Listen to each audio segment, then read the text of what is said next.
आज किसी दूसरे की कृपा पर आप मुख्यमंत्री बने हुए हैं। एमएलए मंत्री इसके पिताजी बना दिए। बिहार फर्स्ट, बिहारी फर्स्ट की सरकार बिहार में बनेगी तो आज गया है, रोज पार्टी बदला, उसका कोई मतलब है? बिहार का मुख्यमंत्री कैसे भटक सकता है? नीतीश कुमार तो भटक सकते हैं।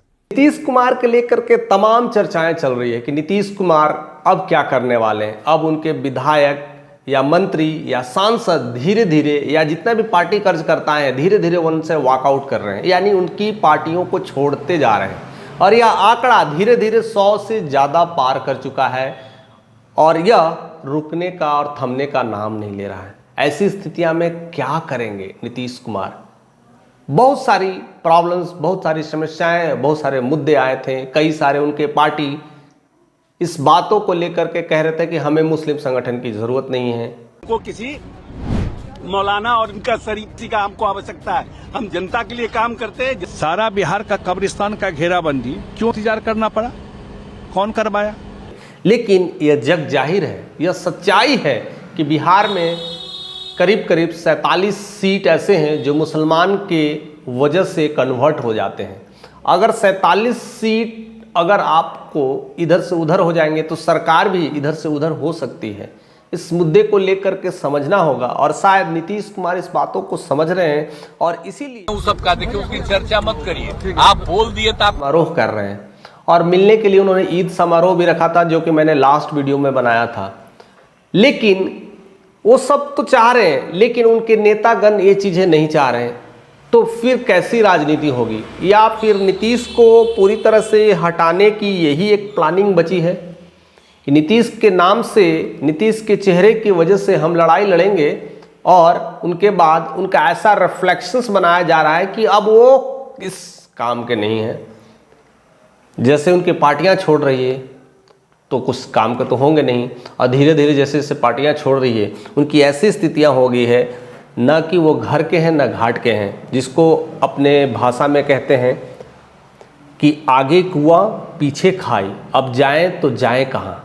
आगे भी जाएंगे तो कुआं में गिरेंगे, पीछे भी घस के तो खाई में गिरेंगे। ऐसी परिस्थितियां में इंसान चुप, साइलेंट और स्थिर हो जाता है।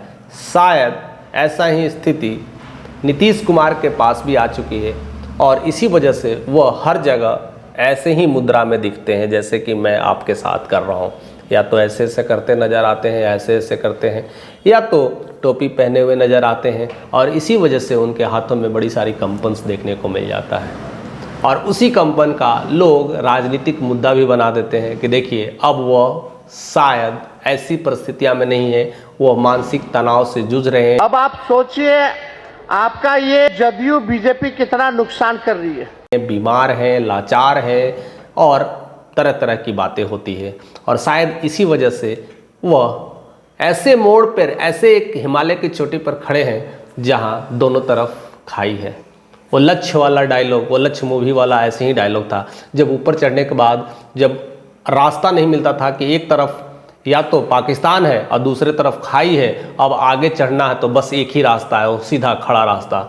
अगर हमें शिखर तक झंडा बुलंद करना है तब ऋतिक रोशन ने वो खाई वाला रास्ता चुना था, क्योंकि इस रास्ता सेफ है और यह रास्ता थोड़ा कठिन मार्ग है लेकिन सेफ है। इधर दूसरे मुल्क पाकिस्तान का ध्यान नहीं जाएगा। अगर सीधी रास्ते से जाएंगे तो धड़ाधड़ हमें उड़ा देंगे, तो हम सेफ नहीं हैं। तब एक कठिन मार्ग चुन करके उन्होंने चढ़ाई चढ़ा और दुश्मनों को निशानाभूत किया। क्या यह ऐसा रास्ता नीतीश कुमार के पास बचा है? क्योंकि कुआं और खाई साथ साथ है, तो क्या ऐसी एक ढलान, ऐसा एक चढ़ाई नीतीश कुमार के माइंड में कुछ दिखाई पड़ रहा है? या तो ऐसा हो सकता है कि बीजेपी ने वैसा रास्ता चुनने से मजबूर कर दिया है, ऐसा भी हो सकता है। और इस उम्र में अब वो रास्ता चढ़ नहीं पाएंगे, ऐसा भी तो हो सकता है। और शायद कई तरह के माहौल क्रिएट कर रहे जा रहे हैं। एक तो जिस तरह से वक्त बिल को लेकर के निशानाभूत होते दिखाई दे रहे हैं, उनके सारे पार्टी छोड़ रहे हैं। अगर वो बिहार की सेकुलर पार्टी जितनी भी है, चाहे वो नीतीश कुमार की रहे, चाहे वो आपको रामविलास की रहे, चाहे हम पार्टी रहे, ये मुसलमानों के साथ धोखा देने का काम किया। कह दें कि नहीं वक्त बिल में हम मुसलमान भाइयों के साथ हैं, तो शायद बीजेपी से बगावत हो जाएगी। और बीजेपी से जब बगावत होगी तो उनकी पार्टी टूट के किधर जाएगी? सारे बीजेपी में ही तो जाएगी। या बीजेपी में कुछ पार्टी वैसे होगी जो आरजेडी में जाएगी, जो मुस्लिम पार्टी है, लेकिन अधिकतर पार्टी बीजेपी में चल जाएगी। तो नीतीश कुमार के जो आंकड़े हैं वो ऐसे ही ख़त्म हो जाएंगे। तो डर है और उसी डर की वजह से वो कुछ कर नहीं पा रहे हैं। अब दूसरा, एक नेता, बीजेपी ही नेता अश्विनी चौबे ने उनको एक अलग तरीके से रिप्रेजेंटेशन किया है। अब इस बात को समझिएगा कि क्या करना चाहते हैं। वो कहते हैं कि अब नीतीश कुमार को बिहार की ज़रूरत नहीं है, अब देश को ज़रूरत है, और उसी वजह से अब उन्हें प्रधानमंत्री तो ऑलरेडी हैं हमारे, उप प्रधानमंत्री कहीं ना कहीं नीतीश कुमार को देना चाहिए। नीतीश कुमार काफ़ी उम्रदराज हैं और पूरी तरह से चीज़ों को समझे हैं और एक रेल मंत्री रह चुके हैं और इंडिया गठबंधन के एक बहुत बड़े दावेदार भी थे, तो उनको उस पद को देना चाहिए। अब ऐसी बातें उठा करके, लोभ दिला करके या उनके पार्टियों को खुश कर करके फिर से नीतीश के नाम पर वोट ले लेंगे, और उनका तो चेहरा रिफ्लेक्ट हो चुका है कि अब वो उप प्रधानमंत्री बनने वाले हैं। तो इसका पता क्लियर हो चुका है कि अब बिहार में मुख्यमंत्री कोई और होने वाला है। देखिए, रिफ्लेक्शंस बहुत तरीके से मिलते हैं, इस बात को समझने की ज़रूरत होती है, और वही सारी बिंदुओं को, वही सारे आंकड़ों को मैं पकड़ कर करके आपके सामने रखने की कोशिश कर रहा हूँ। अब अगर कोई कह दे, इस तरह का हुंकार भर दे, इस तरह का बातों को रिफ्लेक्ट कर दे कि अब ये उप प्रधानमंत्री की लिस्ट में आने वाले हैं, तो क्या मुख्यमंत्री बन पाएंगे? अगर मुख्यमंत्री नहीं बनेंगे तो बिहार का मुख्यमंत्री तो बदलेगा ना भाई। तो एक तो ये मुद्दा है। दूसरा, महाराष्ट्र में शिंदे की स्थिति भी ऐसी हुई थी, बिहार में भी ऐसी ही स्थितियां पनपते हुए दिखाई दे रही है, लेकिन शिंदे फिर भी पावरफुल है और अपनी बातों को किसी तरह से रख पाते थे। लेकिन नीतीश कुमार अब वो ऐसे पावरफुल नहीं रहे वक्त बिल के कारण कि अपनी बातों को रख पाए। तो शिंदे वाली लड़ाई अब नीतीश की लड़ाई जैसी सेम नहीं रही जैसा कि लोग मानते थे। अब उनकी लड़ाई शिंदे से भी कमज़ोर हो चुकी है। ऐसी स्थितियां में और परिस्थितियां में क्या करेंगे नीतीश कुमार? क्या इस तरह से और भी कुछ प्रलोभन मिलेगा या फिर उन्हें कोई और मंत्रालय देकर के खुश किया जाएगा? क्योंकि बिहार में अब पूरी तरह से अग्रसर होते हुई बीजेपी दिखने लगी है और बीजेपी अपना पूरा छाप छोड़ने की पूरी कोशिश कर रही है कि इस बार पूरी तरह से बिहार में बीजेपी की सरकार बने, और उसमें कहीं ना कहीं प्रधानमंत्री मोदी हो, अमित शाह हो, सारे कार्यकर्ता हो, इस बात के फिराक में है कि अब बिहार में भगवा लहराएगा।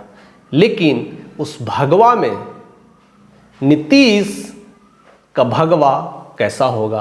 क्या वो हरा लाल होगा कि लाल हरा होगा, या फिर हरा ही रहेगा, या फिर पूरी तरह से भगवा रहेगा? यह वक्त बताएगा, क्योंकि वक्त हमेशा चीज़ों को क्लियर करते रहती है। और समय दर समय ये सब बातें इसलिए मैं कर रहा हूँ क्योंकि इलेक्शंस का माहौल है, और अभी से ही ये सुलग जब आएगी तो लोगों के मन में एक भ्रांति क्रिएट किया जाता है। हालांकि एक दिन अचानक से इलेक्शंस के 1 महीने के अंदर अब सारे क्रिएशंस नहीं कर सकते हैं, तो ये भ्रांतियाँ इस तरह का कह सकते हैं ना, इस तरह का चिंगारी दे करके एक हवा लगाने की कोशिश की जा रही है। और ऐसे में नीतीश कुमार फंस रहे हैं या निकल रहे हैं, ये ज़रूर आप हम तक शेयर करिएगा कि नीतीश कुमार इस जाल में किस तरह से फंसे हुए हैं, या इस जाल के वो महारथी हैं, ऐसे कई जाल वो तोड़ने के लिए बैठे हैं, या उनकी इस चाणक्य बुद्धि को कहीं ना कहीं लोग नहीं समझ पा रहे हैं। क्या हो सकता है ज़रूर कमेंट करके बताइएगा। चैनल पे नए हैं तो ज़रूर सब्सक्राइब करिएगा। इस वाई स्टार्ट पे ऐसे बहुत सारे खबरें आपको मिलते रहेंगे। आपके मन में भी कोई राय है, किसी तरह का वीडियोस जानना चाहते हैं, कुछ समझना चाहते हैं, तो ज़रूर कमेंट करके बताइएगा। मैं उस पर भी बेहतरीन तरीके से आपको समझाने की कोशिश करूँगा।